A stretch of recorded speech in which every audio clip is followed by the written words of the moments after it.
नमस्कार विद्यार्थी मित्रांनो, तुम्हा सर्वांचं माझ्या स्कॉलर टेक्स्ट या यूट्यूब चॅनलमध्ये हार्दिक स्वागत. मागील व्हिडिओमध्ये आपण इयत्ता पहिली प्रज्ञाशोध सामान्य ज्ञान परीक्षा साप्ताहिक ज्ञानवंत अंक 3 मधील मराठी विषयाची प्रश्नपत्रिका पाहिली आणि आपण गणित विषयाची प्रश्नपत्रिका सोडवणार आहोत. गणिताच्या प्रश्नपत्रिकेमध्ये एकूण प्रश्न असतात 25 आणि गुण असतात 50. प्रत्येकी 2 गुण असतात, असे मिळून गुण असतात 50.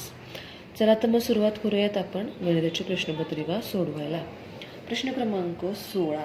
सर्वात लहान एक अंकी संख्या कोणती? सर्वात लहान एक अंकी संख्या बघा, सर्वात लहान एक अंकी संख्या 1. पर्याय क्रमांक 2 हे उत्तर आपलं बरोबर येणार आहे. ही 3 अंकी संख्या आहे, ही 2 अंकी संख्या आहे. 1 आणि 2 ही 1 अंकी संख्या आहे, पण आपल्याला प्रश्न काय विचारलेला आहे की सर्वात लहान एक अंकी संख्या कोणती, म्हणून पर्याय क्रमांक 2 हे उत्तर आपलं बरोबर येणार आहे. मुलांनी प्रश्न व्यवस्थित समजून उत्तराला उत्तरपत्रिकेमध्ये गोल करायचा आहे, व्यवस्थित रंगवायचा आहे काळ्या किंवा निळ्या बॉलपेननी. समजलं? प्रश्न क्रमांक 17. 23 अधिक 12 बरोबर किती? 23 अधिक 12 बरोबर किती? तर बघा, 23 अधिक 12 बरोबर किती?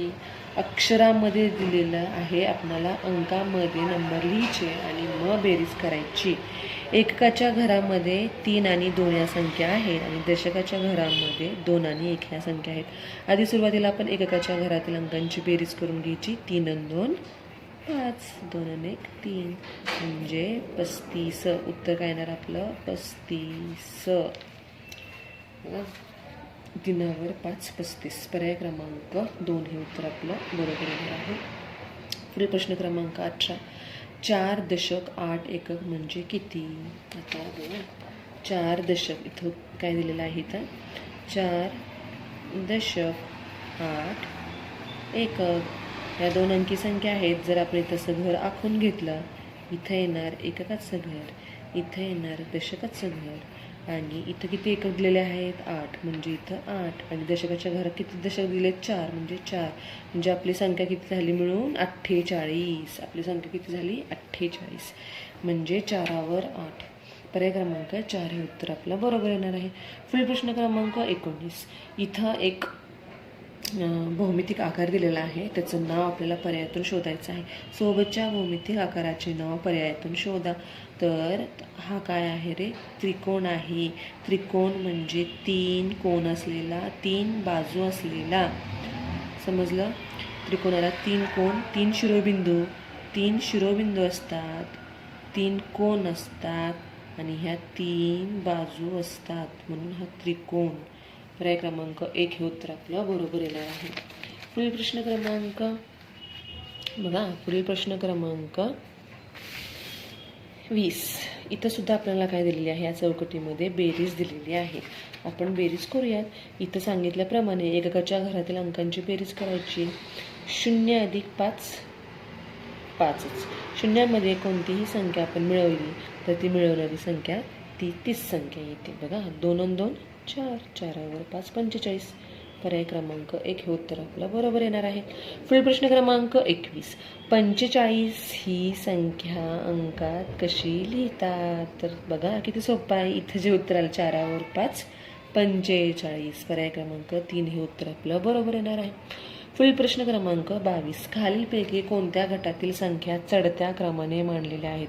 चढता क्रम म्हणजे नेहमी लक्षात ठेवायचं, सुरुवातीला सर्वात लहान संख्या येते, त्यानंतर थोडी मोठी, आणि त्यानंतर मोठी मोठी मोठी अशा संख्या, सर्वात शेवटी मोठी संख्या येते. बघा, चढता क्रम इथं आहे का? इथं छोटी संख्या आहे, पण त्यानंतर मोठी आहे, आणि त्यानंतर अजून मोठे आहे. म्हणजे हा सिक्वेन्स जो आहे या पर्यायामधील तो अगदी बरोबर आहे. त्यानंतर बघा बरं, 22 34 29 नाही, ह्यांची उलटसुलट झालेली. 29 इथे पाहिजे होती आणि 34 इथं पाहिजे होते, कारण चढत्या क्रमामध्ये सगळ्यात मोठी संख्या ही शेवटी येते. बघा, इथं 9 7 5 हा उतरता क्रम होतोय, नाही. इथं सुद्धा नाही, म्हणजेच पर्याय क्रमांक 1 हे उत्तर आपलं बरोबर येणार आहे. चढता क्रम म्हणजे सुरुवातीला लहान संख्या, त्यानंतर थोडी मोठी संख्या आणि त्यानंतर सर्वात मोठी संख्या असा क्रम येत असतो. म्हणून पर्याय क्रमांक 1 हे उत्तर आपलं बरोबर येणार आहे. पुढील प्रश्न क्रमांक 23. 47 वजा 15 बरोबर किती? इयत्ता पहिलीच्या वर्गातील मुलांना अंकांचं लिखाण आणि वाचन हे यायला हवं. अंक आणि अक्षरांमध्ये संख्या लिहिता यायला पाहिजेत. त्याशिवाय असे आलेले प्रश्न सोडवता येणार नाहीत. 47 वजा 15 बरोबर किती? तर आपण उभ्या मांडणीमध्ये संख्या लिहून घेऊया. 47 वजा 15. बघा, 47 वजा 15. एककाचं घर आहे, हे दशकाचं घर आहे. एककाच्या घरातील अंकांची बेरीज करायची. 7मधून 5 गेले, किती राहिले? 2 राहिले. 4मधून 1 गेला, 3 राहिले. म्हणजेच उत्तर किती आलं? 32. 3वर 2, 32. पर्याय क्रमांक 4 हे उत्तर आपलं बरोबर येणार आहे. पुढील प्रश्न क्रमांक आहे प्रश्न क्रमांक 24. काल बुधवार होता, तर आज कोणता वार असेल? दिनदर्शिकेमधील हा प्रश्न आहे. मुलांना आठवड्याचे वार 7 आणि त्यांची नावं हे माहीत पाहिजेत. आपल्या एका वर्षामध्ये 12 महिने असतात. हे सर्व त्या महिन्यांची नावं देखील त्यांची पाठावीत. कोणता महिना किती दिवसांचा असतो हे देखील त्यांना माहीत असायलाच पाहिजे, कारण आपण मंथनची परीक्षा देतो. अशा मंथनच्या प्रश्नपत्रिकेमध्ये असे प्रश्न विचारले जातात. आता बघा, काल बुधवार होता, तर आज कोणता वार असेल? तर बघा, काल बुधवार म्हणजे आज गुरुवार. बघा, पर्याय क्रमांक 3 हे उत्तर बरोबर येणार आहे. पुढील प्रश्न क्रमांक 25. भारतीय सौर वर्षात एकूण किती महिने असतात? बघा, सौर वर्षात एकूण किती महिने असतात? तर सर्व मुलांना माहिती करे सौर वर्ष म्हणजे काय? सौर वर्ष म्हणजे काय? तर पृथ्वीने सूर्याभोवती एक फेरी पूर्ण करण्यासाठी, म्हणजे पृथ्वी सूर्याभोवती प्रदक्षिणा ज्यावेळी पूर्ण करत असते त्यावेळी तिने घेतलेला वेळ म्हणजे सौर वर्ष असतं. बघा, पृथ्वीला सूर्याभोवती एक फेरी पूर्ण करण्यासाठी 365 किंवा 366 दिवस लागतात. याला आपण काय म्हणतो? सौर वर्ष. पृथ्वी स्वतःभोवती फिरत सूर्याभोवती फिरत असते. त्यामुळं पृथ्वीला सूर्याभोवती एक प्रदक्षिणा पूर्ण करण्यासाठी, प्रदक्षिणा म्हणजेच काय? तर एक फेरी पूर्ण करण्यासाठी 365 किंवा 366 दिवस लागतात. तर बघा, म्हणजेच सौर वर्षामध्ये एकूण किती महिने असतात? 12 महिने असतात. बघा, 12 महिने असतात. हे नेहमी लक्षात ठेवायचं. सौर वर्षामध्ये एकूण 12 महिने असतात. पुढील प्रश्न क्रमांक 26. इथं 5 अधिक 5 अधिक 5 असं हे 6 वेळा 5 दिलेले आहेत. बरोबर 5 गुणिले 6, म्हणजे यांची जी बेरीज येणार आहे ती यांच्या गुणाकाराच्या बेरजी एवढीच येणार आहे. म्हणजेच इयत्ता पहिलीच्या मुलांचे पाढे पाठच हवेत. मी मागील बऱ्याच व्हिडिओमध्ये देखील सांगितलेलं आहे की इयत्ता पहिलीच्या वर्गातील मुलांचे 2 ते 10 पर्यंतचे पाठ हवेत. कमीत कमी 2 ते 5 पर्यंतचे पाठ हवेतच हवे. म्हणजेच इथं 5चा पाढा आहे. 5 30 किंवा 6 पंचे 30, म्हणजे पर्याय क्रमांक 3 हे उत्तर बरोबर येणार आहे. पुढील प्रश्न क्रमांक 27. खालील चित्रातील कोणती पणती सर्वात लहान आहे? तर सर्वात लहान पणती आहे पर्याय क्रमांक 2 हे उत्तर बरोबर येणार आहे. पुढील प्रश्न क्रमांक 28. खालील संख्यांमधील सर्वात मोठी संख्या कोणती? बघा, संख्यांचा लहान मोठेपणा इयत्ता पहिलीला आहे अभ्यासक्रमामध्ये. बघा, इथं 40, 5वर 0 50, 1वर 0 10, 9वर 0 90. सर्वात मोठी संख्या येणार 90. पर्याय क्रमांक 4 हे उत्तर आपलं बरोबर येणार आहे. पुढील प्रश्न क्रमांक 29. आंब्याच्या झाडावर 19 माकडे होती, त्यातील 7 माकडे खाली उतरली. बघा, तर किती माकडे झाडावर राहिली? तर बघा, झाडावर होती 19 माकडे, त्यातली 7 खाली उतरली. किती उतरलेत? बघा, इथं 7 उतरली, म्हणजे वजाबाकी इथं आहे. बघा, आता पुन्हा इथं एककाच्या घरातील अंकांची वजाबाकी करून घ्यायची, दशकांच्या घरातील अंकांची बेरीज करून घ्यायची. एककाच्या घरामध्ये इथं 9 आणि 7 आहेत. 9तून 7 गेले, 2 राहिले आणि 1 जसाचा तसा येणार. बघा, 12, म्हणजे झाडावर 12 माकडे राहिली. पर्याय क्रमांक 1 हे उत्तर आपलं बरोबर येणार आहे. पुढील प्रश्न क्रमांक 30. खालील पर्यायातील नोट कोणती आहे? नाणी आणि नोटा यावर आधारित हा प्रश्न आहे. सर्व मुलांना 1 रुपयाचं नाणं, 2 रुपयाचं नाणं, 5 रुपयाचं नाणं, 10 रुपयाचं नाणं आणि आत्ता बाजारामध्ये 20 रुपयाचं नाणं देखील आलेलं आहे. सर्व मुलांना पालकांनी ही नाणी दाखवायची आहेत, नोटा दाखवायच्या आहेत, त्यांना ओळख करून द्यायची आहे नोटांची आणि नाण्यांची. तर खालील पर्यायातील नोट कोणती? तर ही नोट असते. बघा, ही नोट आहे. पर्याय क्रमांक 2 हे उत्तर आपलं बरोबर येणार आहे. पुढील प्रश्न क्रमांक 31. खालील आकृतीबंध पूर्ण होण्यासाठी योग्य पर्याय शोधा. इथं या आकृतींमध्ये काही सिक्वेन्स दिलेला असतो. ABC म्हणजेच BC म्हणजेच इथं ABC काय येणार? ABC ABC ABC म्हणजेच पर्याय क्रमांक 4 A येणार तिथं. बघा, पुढील प्रश्न क्रमांक 34. खालीलपैकी काडीची पेटी सारखी दिसणारी आकृती कोणती? तर बघा, आपली काळी पेटी सगळ्यांना माहिती आहे. कसा आकार असतो? असा नसतो, ट्रायंगल नसतो, सर्कल नसतो. आणि हा काय आहे रे? तर ह्याला काय म्हणतो आपण? दंडगोल. मराठीमध्ये काय म्हणतो आपण याला? दंडगोल. बघा, हा देखील काळीपेटीचा आकार नसतो, तर काळीपेटीचा आकार असतो इष्टिका चित्तीसारखा, म्हणजे असा बॉक्स टाईप असतो. म्हणजे पर्याय क्रमांक 2 हे उत्तर आपलं बरोबर येणार आहे. पुढील प्रश्न क्रमांक 33. सुजलने बागेत गुलाबाची 12 झाडे व झेंडूची 12 झाडे व झेंडूची 6 झाडे लावली. तर बागेत एकूण किती फुलझाडे लावली? तर बघा, त्याने गुलाबाची किती झाडे लावलीत रे? गुलाबाची त्याने 12 झाडे लावलेली आहेत. ही झाडे आहेत गुलाबाची. आणि झेंडूची किती लावली आहेत रे? 6. आणि काय विचारलेलं आहे? तर एकूण म्हणजेच बेरीज करायची आहे.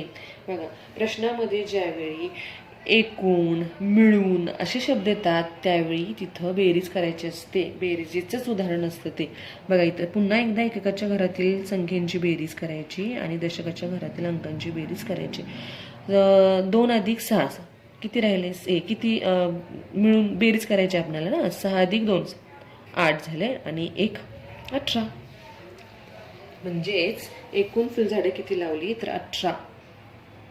बघा, पर्याय क्रमांक 2 हे उत्तर आपलं बरोबर येणार आहे. पुढील प्रश्न क्रमांक 34. 9 व 0 हे अंक एकदाच वापरल्यास 2 अंकी किती संख्या तयार होतील?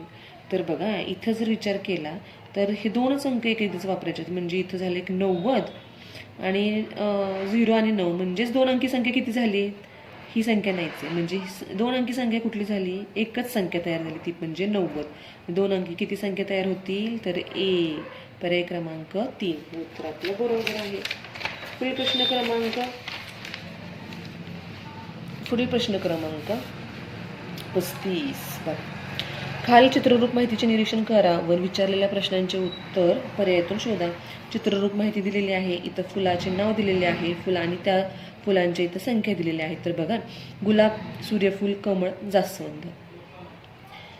आता प्रश्न काय? कमळाची एकूण किती फुले आहेत? बघा, इथं व्यवस्थित लक्ष द्यायचं आहे. हा गुलाब आहे, हे सूर्यफूल आहे, हे कमळाचं फुल आहे आणि हे जास्वंदाचं. आपल्याला विचारले काय? तर कमळाची फुलं विचारलेली आहेत. कमळ मग मोजायचं 1 2 3 4 5. म्हणजे इथं पर्याय क्रमांक 2 5 हे उत्तर येणार आहे. कमळाची 5 फुले आहेत एकूण. पुढील प्रश्न क्रमांक 36. सोबतच्या घड्याळात किती वाजलेले आहेत?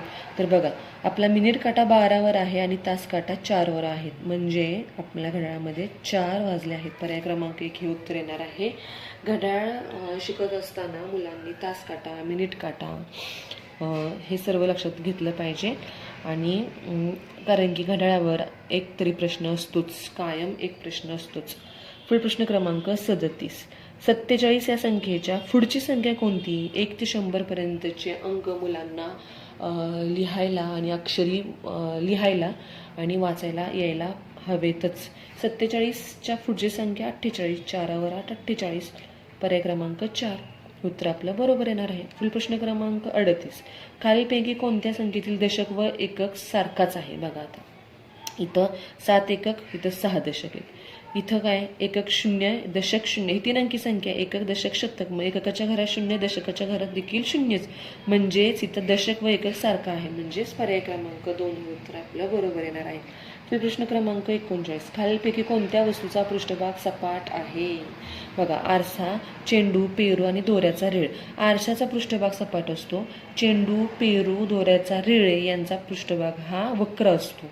आपल्याला सपाट पृष्ठभाग विचारलेला आहे म्हणजे पर्याय क्रमांक 1 हे उत्तर आपलं बरोबर येणार आहे. प्रश्न क्रमांक 40. खालीलपैकी बरोबर उत्तर असलेला पर्याय शोधा. बघा, 9 वजा 0 9 वजा 0 0 येईल का रे? नाही, 9 वजा 0 9च येणार.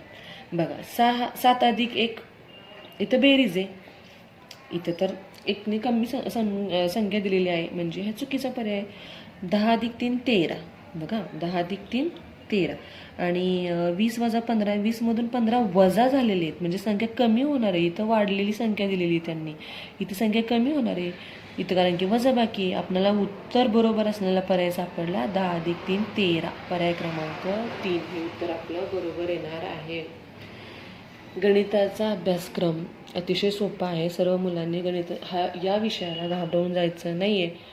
सर्व मुलांनी इयत्ता पहिलीच्या सर्व विद्यार्थ्यांनी 1 ते 100पर्यंतचे अंक रोज म्हणत लिहायचं आहे. त्याचं वाचन करायचं आहे. अक्षरी हे अंक लिहायचे आहेत. त्याचप्रमाणे चढता उतरता क्रम, पुन्हा घड्याळ, दिनदर्शिका, चित्ररूप माहिती या सर्व गोष्टींचा अभ्यास करायचा आहे. धन्यवाद.